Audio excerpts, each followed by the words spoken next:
जय मसीह की मेरे प्रिय भाई बहनों, एक बार फिर से आपके बीच में मैं एक नए टॉपिक को लेकर के आई हूँ, जिसमें हम जानेंगे कि यीशु मसीह ने पुनः जीवित होकर उन 40 दिनों में लोगों को क्या सिखाया था। वास्तव में ईस्टर में अंडा या चिकन से कोई लेना देना नहीं है, जिस प्रकार आजकल लोग इसे मना रहे हैं। ईस्टर का अर्थ है यीशु मसीह का पुनरुत्थान, मतलब यीशु मसीह का मरे हुओं में से जी उठना। ये मसीह जगत में बहुत बड़ी आशा की बात है, क्योंकि जो कुछ यीशु ने कहा वह सब कुछ पूरा हो रहा है और वह स्वयं मर कर भी जी उठा। तो उस पर विश्वास करने वाले लोग भी मरेंगे तो उसके आगमन पर जी उठेंगे, जो उसके साथ अनंत काल तक रहेंगे। प्रभु यीशु ने मुर्दों में से जी उठकर अपने स्वर्गारोहण के दिन तक बहुत से लोगों के बीच बहुत काम किए। बाइबल में लूका 24 अध्याय उसका 1 वचन से हम देखते हैं कि इसका वर्णन पाया जाता है। आज हम उन भागों से सीखेंगे कि प्रभु यीशु ने उन 40 दिनों में क्या सिखाया था। यीशु मसीह ने सिखाया उसके पास धरती और स्वर्ग का सारा अधिकार है, इसलिए सुसमाचार सुनाओ। जी उठने के बाद यीशु ने अपने चेलों के पास आकर कहा, देखो धरती और स्वर्ग का सारा अधिकार मुझे दिया गया है, इसलिए तुम जाओ और सारे जगत के लोगों को सुसमाचार सुनाओ और चेला बनाओ और उन्हें पिता, पुत्र और पवित्र आत्मा के नाम से बपतिस्मा दो और उन्हें सब बातें मानना सिखाओ जो मैंने तुम्हें सिखाई हैं। और देखो, मैं जगत के अंत तक सदैव तुम्हारे संग हूँ। जो कि हम देख सकते हैं मत्ती 28 अध्याय उसका 18 से 20 वचन में। अतः अब यीशु मसीह का आत्मा में एक ही समय में सभी जगह हो सकता है, तो इसलिए सुसमाचार का काम हमें स्वयं यीशु के द्वारा मिला है, जिसके पास स्वर्ग और धरती दोनों का सारा अधिकार है। यीशु मसीह ने सिखाया सुसमाचार सुनाने के लिए पवित्र आत्मा की ज़रूरत है। यीशु मसीह ने कहा, और देखो जिसकी प्रतिज्ञा पवित्र आत्मा की यानी मेरे पिता ने की है, मैं उसे तुम पर उतारूंगा, और जब तक स्वर्ग से सामर्थ्य न पाओ तब तक तुम इसी नगर में ठहरे रहो। जो कि हम देख सकते हैं लूका 24 अध्याय का 49 वर्स। पवित्र आत्मा जब तुम पर आएगा तब तुम सामर्थ्य पाओगे और मेरे गवाह होगे, मतलब सुसमाचार सुनाने वाले होगे।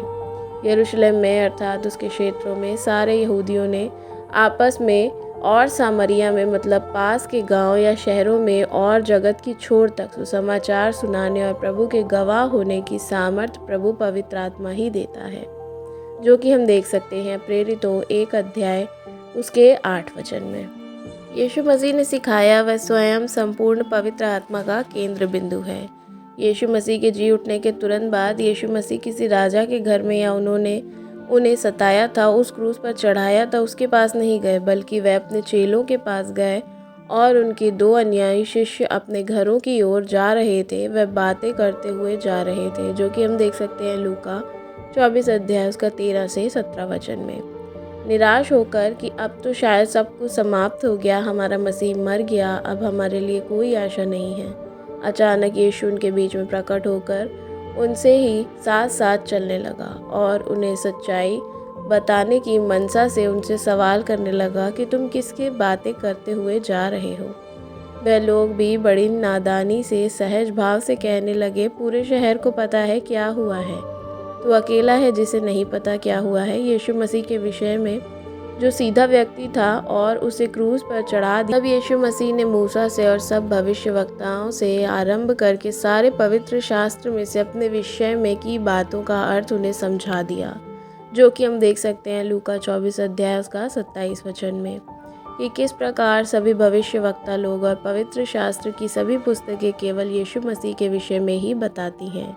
उसने उन्हें कहा, विश्वास करने में धीमे व्यक्तियों संपूर्ण पवित्र शास्त्र का केंद्र बिंदु यीशु ही है। यीशु मसीह ने सिखाया कि उनका दुख उठाना और जी उठना और स्वर्ग आरोहण बहुत ही ज़रूरी था, जो कि लूका 24 अध्याय के 26 वचन में लिखा है। ऐसा लिखा है, यीशु मसीह ने उनसे कहा, क्या अवश्य न था कि मसीह ये दुख उठाकर अपनी महिमा में प्रवेश करे, अर्थात यीशु मसीह का दुख भोगना, कोड़े खाना और मरना और जी उठना, ये कोई संयोग या दुर्घटनावश नहीं हुआ था, यह होना ही अवश्य जरूरी था, ताकि सारी मानव जाति के लिए एक आशा हो और जो कोई उस पर विश्वास करे वह अनंत जीवन को प्राप्त करे। इसलिए ईस्टर या पुनरुत्थान का दिवस मसीह जगत में बहुत ही आशीष और आशा दिलाने वाला दिन है। जो कि हम देख सकते हैं लूका 24 अध्याय का 46 वर्ष में इस प्रकार से लिखा है, तब उसने पवित्र शास्त्र बूझने के लिए उनको समझ खोल दी। होने पाए कि आज भी प्रभु अपने अनुग्रह से हमारी आंखें खोल दे ताकि हम भी उसके वचनों की गूढ़ बातों को समझ सकें। यीशु मसीह ने सिखाया कि बपतिस्मा बहुत ही ज़रूरी है, जो कि मत्ती 28 अध्याय का 19 वचन में लिखा है।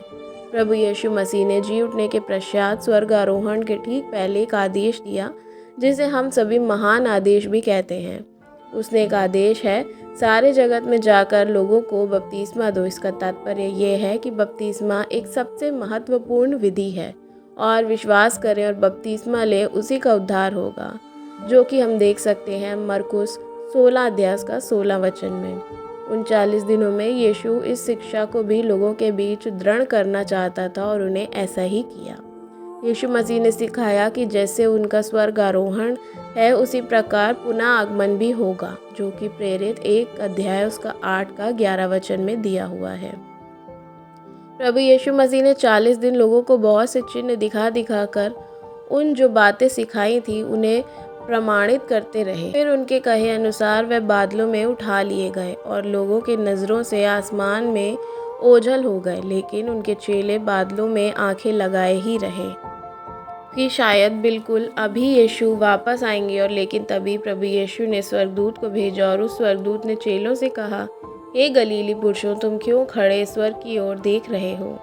यही यीशु जो तुम्हारे पास से स्वर्ग पर उठा लिया गया, जिस रीति से तुम उसे स्वर्ग को जाते देख रहे हो, उसी रीति से वह फिर आएगा, जो कि हम देख सकते हैं प्रेरितों 1 अध्याय के 11 वचन में। इसका अर्थ है कि प्रभु सभी बातों को पूरी हो रही हैं जो यीशु ने मत्ती 24 अध्याय में कही थी। इसलिए उसका आगमन भी बहुत ही जल्द होगा और बिल्कुल वैसा ही होगा जैसे स्वर्ग आरोहण बादलों में हुआ था। हमें गंभीरता से विचार करने की आवश्यकता है कि हम उसके आगमन के लिए तैयार हैं कि नहीं, और क्या कर रहे हैं क्या नहीं। जो प्रभु यीशु ने हमें आज्ञाएं दी हैं, क्या हम उसके विषय में आज सुसमाचार सुना रहे हैं कि नहीं सुना रहे हैं।